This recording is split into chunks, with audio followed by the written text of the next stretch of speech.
Les gars, elle est aveugle et malgré le fait qu'elle est aveugle, elle fabrique des très jolis sacs. La dernière fois, j'ai fait une publication sur ma page Facebook dans laquelle je présentais cette dame avec ses œuvres. Et il y a beaucoup de personnes qui se sont posé la question de savoir comment un aveugle peut faire pour fabriquer des si jolis sacs, surtout avec une distinction de couleur. Et face à ces commentaires, j'ai décidé de venir vers la dame pour lui poser vos questions, pour qu'elle puisse nous expliquer comment elle fait pour fabriquer des si jolis sacs étant aveugle. Bonjour, est-ce que tu peux te présenter Merci, bonjour. Moi, c'est Matan Aliénor d'Aquitaine. Je suis aveugle depuis ma naissance. Donc, je n'ai jamais vu. Ok. La dernière fois, tu te souviens, la dernière fois où j'ai fait la vidéo sur toi, il y a des personnes qui ont posé des questions comme comment un aveugle peut faire pour fabriquer des si jolis sacs comme ça. Et leur véritable problème, c'est la distinction de couleurs. Puisque tu ne vois pas comment tu peux faire pour fabriquer un sac comme ça avec des couleurs différentes, bien classées. Bon, je suis avec moi, comme mes apprentis, la maman et ma fille. Quand on veut fixer un sac, on découpe le fil, je dépose juste les couleurs des fils, côté droit, côté gauche et devant moi. Donc, je ordonne seulement le fil. Au fur et à mesure, quand je finis avec telle couleur, je vois la couleur là de moi. Un peu comme ça. Ok, et tu as fait comment pour apprendre à fabriquer les sacs? C'est un don ou bien c'est quelque chose que tu as juste appris? Bon, j'ai appris quand on était au CISPAM à Bafoussam, qui veut dire Centre d'intégration scolaire professionnelle pour malvoyants. Il y avait la section professionnelle. Et quand je fréquentais, j'étais curieuse. J'avais quand même appris ce qu'on appelle le bracelet. Et quand je fréquentais, bon, j'ai accouché une fille. Et après, j'ai décidé d'aller me former dans la section professionnelle parce que je ne pouvais pas tout perdre. Puisqu'il y avait personne qui doit regarder cet enfant que j'ai accouché, si ce n'est pas moi et ma maman. Il fallait que je me forme pour pouvoir avoir quelque chose qui peut me permettre d'avoir mon gagne-pain demain. Et j'ai appris, je me suis mis dedans étant décisif, puisque plein de mes camarades connaissent le métier et ils ne s'intègrent pas dedans, parce que c'est beaucoup pénible de s'asseoir en longueur de journée sur un sac pour faire un sac, c'est un peu pénible. Ok. Bon, dis-moi, qu'est-ce qui te motive? Parce que la plupart des personnes qui sont aveugles restent, ils passent le temps à pleurnicher, je suis aveugle, Dieu m'a maudit, je ne peux rien faire. Qu'est-ce qui te motive à travailler avec autant d'amour? Parce que lorsqu'on regarde tes sacs, ça se remarque juste par le rendu que tu le fais avec amour. Qu'est-ce qui te motive? Qu'est-ce qui fait ta force? Bon, je sais quand même que en tissant mes sacs, c'est que s'il y a les gens qui vont m'encourager et je peux avoir à manger, je peux résoudre les petits besoins de ma fille. Donc, je sais qu'en faisant cela, je peux gagner plus que de pleurnicher, dire que je suis aveugle. Je sais, en tissant les sacs, je vends et je me débrouille. Ok. Et quel message tu peux donner à tes frères aveugles qui passent leur temps à pleurnicher et ne cherchent pas à apprendre à faire quelque chose? Bon, je leur demande juste de venir me voir pour qu'on apprenne le tissage ensemble et qu'ils ne s'attachent plus sur leur sort, qu'ils viennent me voir pour que j'apprenne le message et qu'on puisse chercher à devenir quelque chose de demain grâce à ce tissage. D'accord. Et faire un sac comme ça te prend combien de temps? Pour tisser un sac, je prends juste une journée pour faire un sac. Ok. Et tu vends la pièce à combien? Bon, pour le prix, ça dépend de la grandeur et du modèle du sac. Il y a beaucoup de modèles, beaucoup de grandeurs. Le sac peut varier même de 3 000 même jusqu'à 15 000. Ça dépend du modèle et de la qualité de sac que tu veux. Dans les commentaires, j'ai vu une personne qui a dit je veux 6 sacs. Est-ce que si quelqu'un te passe à commander de 6 sacs, s'il y a 5 personnes ou bien 10 personnes qui te passent à commander de 6 sacs, est-ce que tu es prêt Je peux les satisfaire. Il faut seulement qu'ils soient patients, qu'ils me donnent un peu le temps pour pouvoir faire le travail. Ok. Et dis-moi, quels sont tes projets? Parce que c'est qui est sûr, tu as des projets. Comme tout jeune, tu as des projets. Qu'est-ce que tu envisages de faire dans les années qui suivent si tout se passe bien dans ton activité? Bon, je voulais avoir une grande société du tissage, puisque même je voulais avoir une grande société que je peux former les gens et je reste même une fois là. Je ne sois plus peut-être que dans les carrefours pour attendre qu'on vienne acheter. Donc, il faut avoir une société dont je reste que sur place pour pouvoir attendre les clients. Et dans les commentaires sur ma page Facebook, puisque j'ai fait une deuxième publication après, dans la deuxième publication, il disait qu'il va me rapprocher de toi et que s'il y a des personnes qui ont des questions, qui laissent des questions en commentaire pour que je puisse te les poser. Il y a une personne qui a dit tu as besoin de quoi? Qu'est-ce qui te manque pour atteindre cet objectif que tu viens de présenter? Il y a le matériel, la matière première. que j'ai besoin, qui est le fil nylon ou encore fil maçon, qui se vend très cher au marché Mbopi. Il y a les contreplaqués que j'achète aussi très cher.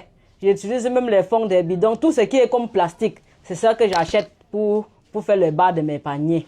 Il y a les perles que j'utilise pour mettre sur d'autres sacs, pour embellir les sacs. Ok. Oui, c'est un peu comme ça. D'accord. Et les gars, nous sommes également avec sa maman. Nous sommes également avec sa maman. Et on va poser quelques questions à sa maman pour qu'elle puisse nous expliquer comment ça se passe et tout. Parce qu'apparemment, sa maman m'a dit qu'elle est son élève. Donc, c'est elle qui forme sa maman. Je vais mettre le micro. Bonjour maman. Merci, bonjour mon fils. Oui, oui. D'abord, vous m'avez fait comprendre que vous êtes la maman d'Aliénor. Aliénor, désolé, d'Aliénor. Et qu'elle vous forme dans le tissage. Comme on voit, vous êtes en train de tisser.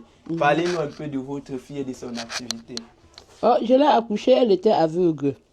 Bon, j'ai fait tout à l'hôpital. On m'a dit qu'elle ne peut pas voir. Je dois l'amener au centre des aveugles à Bafoussam. Je suis aussi allée là-bas la laisser. Elle a fréquenté, finalement, quand elle a eu le BPC, elle a raté le probatoire. Elle est rentrée à la maison avec une grossesse. Après, elle a accouché.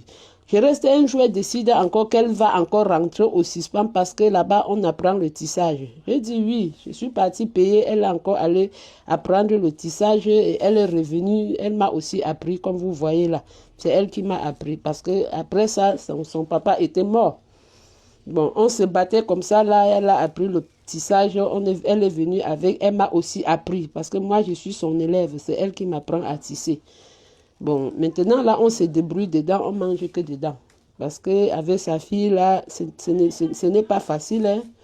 Mais avec ça, elle se débrouille. On tisse comme ça, elle sort, elle vend dans les rues. Le problème est que elle n'a pas l'atelier, elle n'a pas de matériel, beaucoup de choses manquent. Et elle a aussi souvent beaucoup de gens qui viennent chercher à apprendre. Ils n'ont pas là où s'asseoir pour apprendre, on s'accumule et tisse toujours ici dedans chez moi.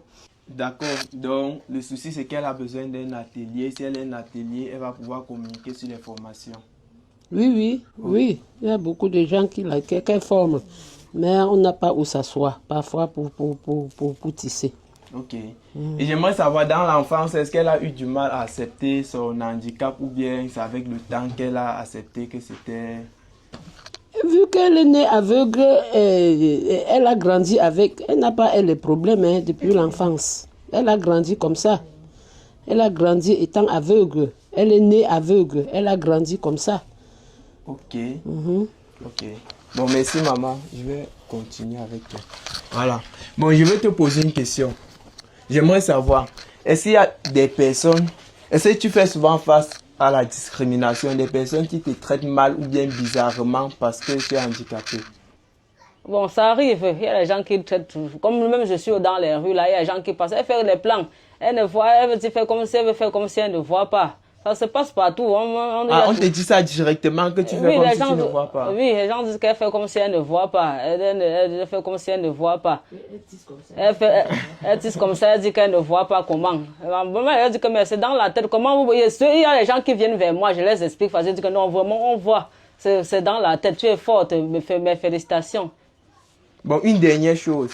La dernière fois, lorsqu'on était ensemble, elle a dit qu'elle va prendre mon numéro, mais qu'elle n'a pas son téléphone sur elle.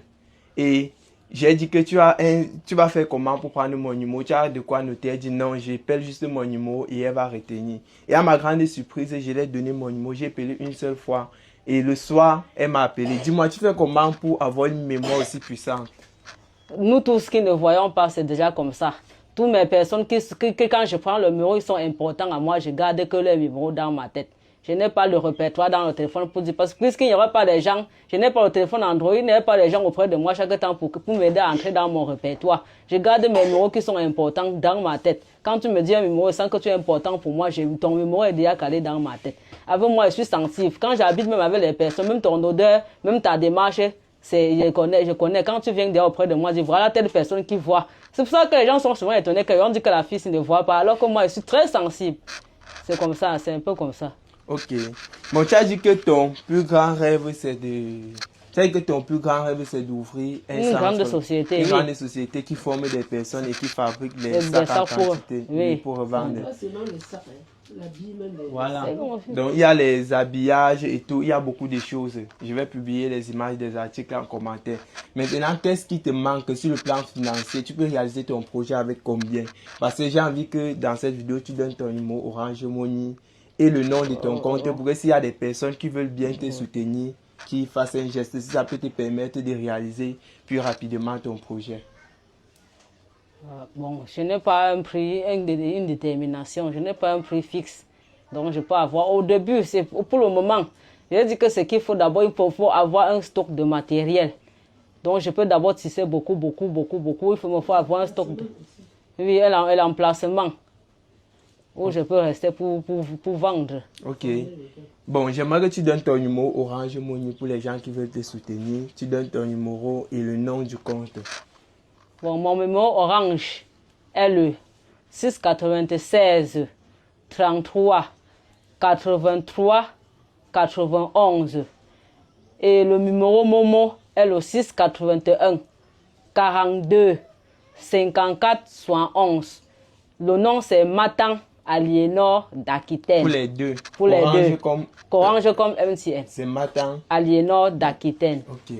Donc les gars, vous avez suivi, vous avez vu ce qu'elle fait, c'est juste extraordinaire, c'est juste waouh.